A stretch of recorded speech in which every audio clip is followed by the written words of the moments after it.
Kwa Kiswahili tunaiita manjano au kwa Kizungu tunaiita turmeric. Okay?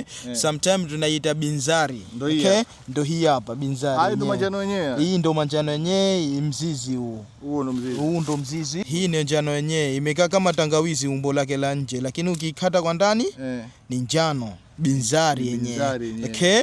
Hii ndo binzari yenyewe. Okay? Na mti wake ndo huu hapa. Na mti wake ni hapa, umekaa kama mgomba mdogo. Mdogo. Size yake kwa ndo hivi. Ndio size yake ndo hii. Okay. Vipi unaijua ishakuwa tayari? Inabadilika. Inakuwa njano. Majani yakiwa njano tunaichuma. Ishakuwa tayari. Okay? Na hii inakuwa kwa miezi 6 tu. Okay. Kwa miezi 6 tunavuna, tunafanya mambo yetu. Okay? Na sana hii sana huku sana tunatumia katika kubadilisha rangi za vyakula kama mchuzi au sometimes biriani.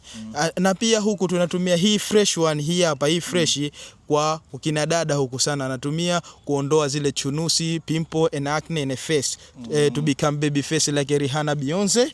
Wanatumia hizi hapa. Na pia wanatumia kipindi kile karibu wanaenda kuolewa. Okay? Wanatumia karibu kile kipindi wanaenda kuolewa, wanachukua hii hapa fresh one, wanaisaga, wakishaisaga wanachukua na yai. Okay? Ule ute mweupe wa yai wanatia, ule kile kiini kile hakitii.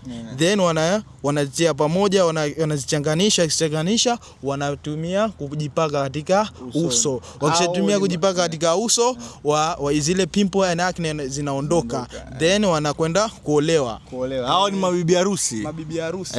Madini hayo. Madini mambo ya turmeric. Mambo ya turmeric. Manjano hii. Okay? Huu ndio utalii wa spice. Ndio, hii ndio utalii wa spice. Hii ndio turmeric yenyewe wanatumia hivi. Okay? Tunamaliza kusema okay?